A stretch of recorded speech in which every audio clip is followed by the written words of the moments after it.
mean, you guys beat us to the post game review. That was how insane it was. I was like, I was 30 minutes away and I had already watched your video. I was like, man, we're slacking over here. We are slacking. I mean, that was one of those spring games where I was most fired up for. Like, obviously, you have a bunch of new faces coming in, but I mean, you know how Dan Lanning runs those spring games. Like, pads were popping, extremely physical. We watched so many spring games, and we said this on our kind of instant reaction breakdown. You know, you watch so many spring games. You look at Ohio State; they're playing pretty much glorified two-hand touch football. You turn on Oregon. I mean, physical game, pads are loud, and I mean, that was one of those spring games that I had circled for the last couple of weeks. I was fired up to watch it and talk about it. Yeah, that was something I saw a lot of people were saying. It's like, you know, we got our buddy George. I'm sorry, George. He lives in Oregon, but he's a Florida fan. Florida Gator fan, love it. Yeah. Sorry, George. I just told you to go back to eating Billy. Yeah, I know. I was like, let us know when Florida, goes to a bowl game or something again. Let us know. The one thing I saw a lot of complaints with from people was, man, there's no tackling, and of course it's spring game, so of course the last thing you want to do is have an injury. That's like the last thing you want to do during quote unquote a meaningless game. I mean, it's a spring game, so the last thing you want to have is an injury. But at the same time, you're like, I'm not here to watch two-hand touch. 100%. And I mean, you look at that Oregon team, a lot of young faces that you want to kind of get acclimated to the college game. Now I'm kind of interested to ask you guys about this. We talk about Oregon heading into 2024 and say so many boxes checked. The Oregon fans have heard me say that for the last couple of months. And if there was one portion of this Oregon Ducks team where I'm saying maybe I'm looking for them to take that step heading into 2024, make them that national contending team, it's on the defensive line. I'm kind of interested to hear what your guys' thoughts were on that defensive line during the spring game, because at least in my point of view, that was probably what I was looking forward to watching the most. Yeah, that was the defensive line really showed up Saturday, and yeah, I was way more impressed than I thought I was going to be. They were punching guys in the mouth. One goal line stand, nearly a second goal line stand, both times within the 2-yard line. I mean, just hitting people in the mouth, and I liked it. Made me a little nervous for our offensive line, but yet I get it. You got Johnny Cornelius and Johnny Josh Connerly Jr. Josh Connerly, yeah, they were getting taken pretty good, and I like it. But Johnny, I met that kid Friday night. We do a meetup night before all the spring games and sometimes before the regular season games, and I got to meet a Johnny and his mom. I got to meet Elijah and Cruz and their parents. Sat with them Saturday during the game.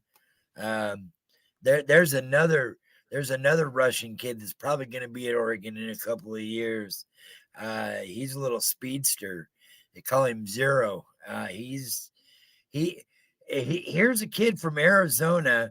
We're sitting in 60-degree weather that's like cold. We're all bundled up in hoodies and sweats and everything. And here's this 16-year-old kid sitting behind us in jorts and a t-shirt. And we're like, aren't you cold? He's like, nah. We're like, you'll fit right in here. Yeah. Yeah, the O-line, I mean, yeah, there were times where the O-line did good, the defensive line did even better.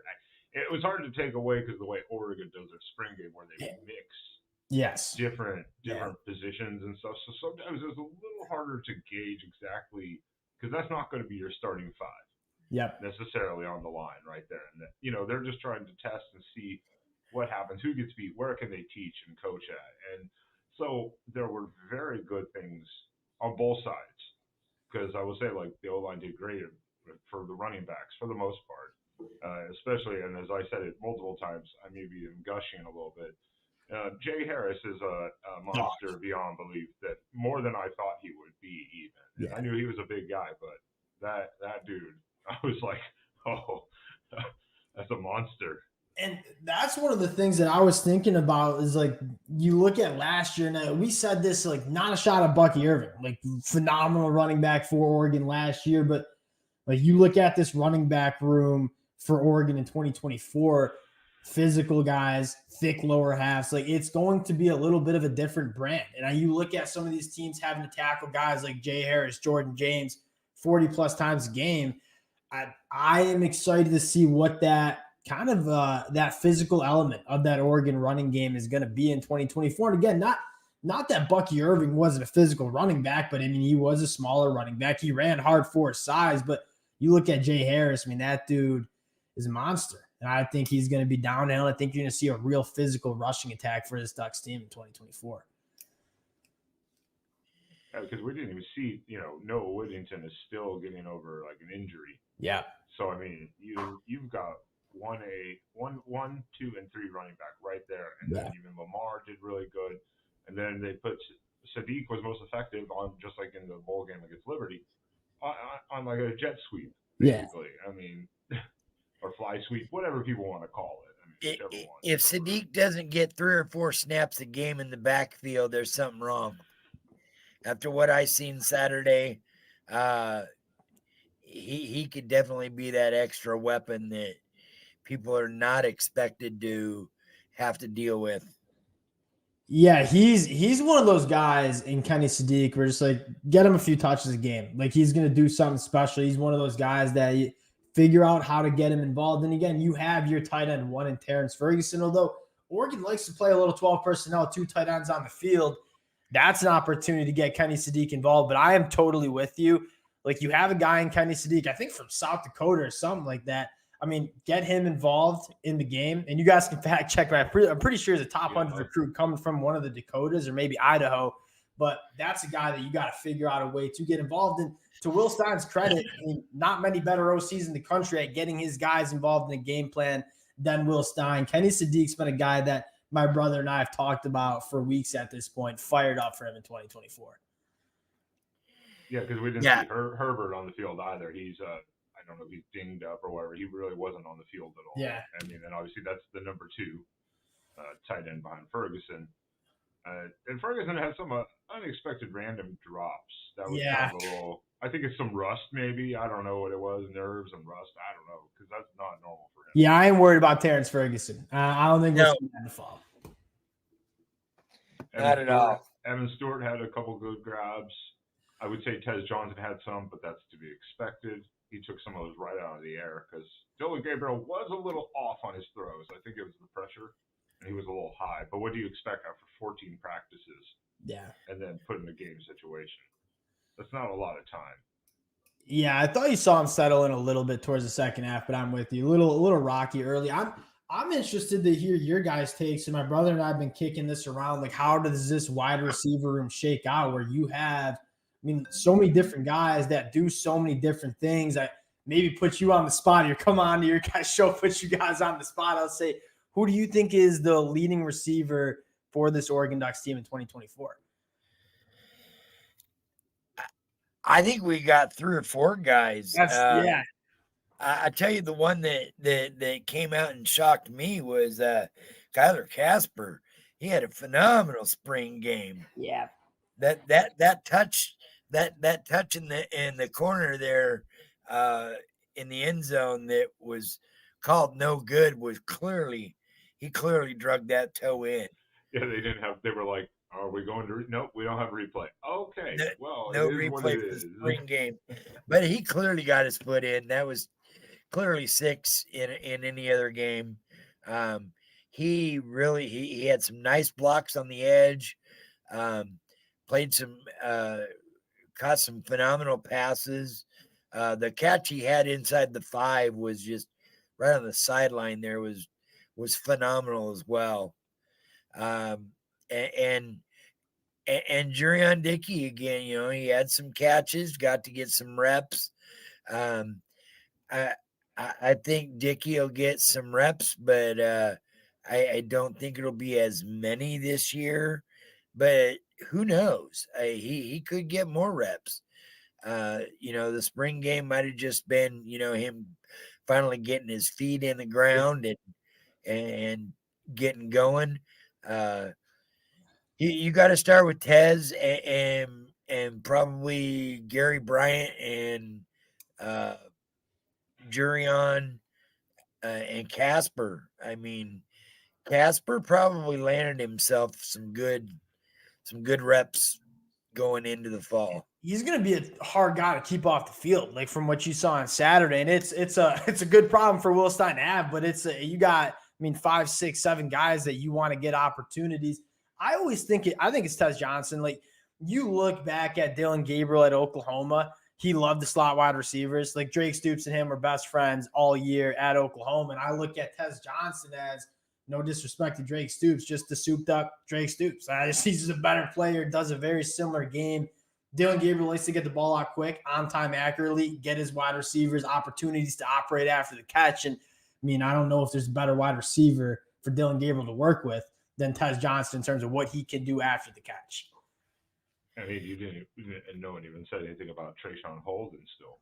It's almost too much of a problem, a good problem to have. Yeah. It's like, well, which one? Because if you double Tez Johnson, just put Gary Bryant out there, or Trayshawn Holden to run the other routes. And we can't forget about Evan Stewart. I was going to say, Evan Stewart's the guy that about 12 months ago, I was saying was one of the top 5 wide receiver in the country after his true freshman year at Texas A&M. And Evan Stewart's a guy that I feel like people nationally aren't talking about much because he was banged up in 2023. His quarterback play was, his first quarterback got hurt. Second quarterback just was kind of lost out there. And Evan Stewart in a good offense with a good quarterback, I think we see a guy that can catch for 1,000 yards as well. I asked you guys the question. I think there's 3 or 4 answers for the Oregon Ducks leading receiver in 2024. Ton of weapons and a ton of versatility, like a ton of wide receivers that can do different things, right? Guys that can stretch the field, guys that can work those short intermediate route trees. You can add that to the list of why I think this Oregon team is, going to do something special in 2024. And George, Stewart, he put good stats up with an inept offense. Yeah, he still put up good stats. So you actually put him, with a. We could have 3. We could have 3 1,000-yard receivers this year. It is not out of the realm of possibility. Okay, okay. Let's calm down here on that. But that'd be great if we did. At least 2. I think there's a great chance that there's 2. Like with Tez and Evan Stewart. If you had 3 1,000-yard receivers, one, has that ever been done? I'm trying to think of that. Maybe a couple times, and you're probably the number one. You're definitely the number one offense. Have to be in the country. Yeah. Dylan's throwing 5,000 yards if that happens. Yeah, and one of the conversations too that I think made Oregon so special on offense in 2023, but also why they're going to be special in 2024 is it's a balanced offense. Like, they don't need to only go through the air to move the football. Like, this was a team that was one of the best rushing attacks in the country too last year, on top of being one of the best passing attacks. And you look at that offensive line, we started out having questions about it. I think you made a really good point. Like, yes, the defensive line won the game on Saturday. I don't have any questions about that offensive line. I think you got 2 first-round tackles, two first-round NFL draft tackles in Connor Lee and Johnny Cornelius. You got a lot of experience on the inside. This is a team that they can beat you through the air, but they can also run that football. Yeah, exactly. And our defense just got even better. Yeah. And it's going to get even better this weekend. That's potential, we haven't even gotten to that. Because you look at even the quarterbacks, Dante Moore still did pretty good. He didn't make mistakes. Let's put it that way. He didn't force things into mistakes. Novastad looked really good, and then even Moga. I was like, how many quarterbacks can we have? Yeah, insane depth at that quarterback. Because I'm with you, Austin Novastad. I thought a guy that probably might be transferring out as they added Dante Moore, staying the course, making it happen. You talk about having one of the best wide receiver rooms in the country. This is one of the best quarterback rooms in the country too. And it's only getting better next year. Yeah, that's Achilles what's Smith special. Jr. Yeah. The And legacy rumor kid. is we're also going after another quarterback to bring into the mix next year. I knew they were going after Hassan Longstreet, so I don't put it. The thing with Dan Lanning and how he wants to run this program is like, hey, we are gonna bring in competition. Like, there's no guy. We're not leaving any. If we have the opportunity to make this team better, we're gonna do it. I think they did that in the cornerback room. That's a conversation that we had. Was like, you see how loaded that cornerback room was, and they just keep adding to it. Right, Cam Alexander from UTSA, Jabbar Muhammad from Washington, Dan Lanning is.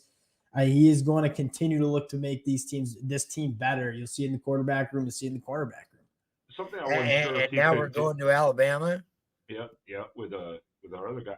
Dan Lanning's trying to do what I didn't think that he could do with Oregon, and he's doing it already. It feels like is loading it where like literally you have like 3 to 4, 5 and 4-star depth. Where if one leaves, you're just like this. Yeah. Oh well.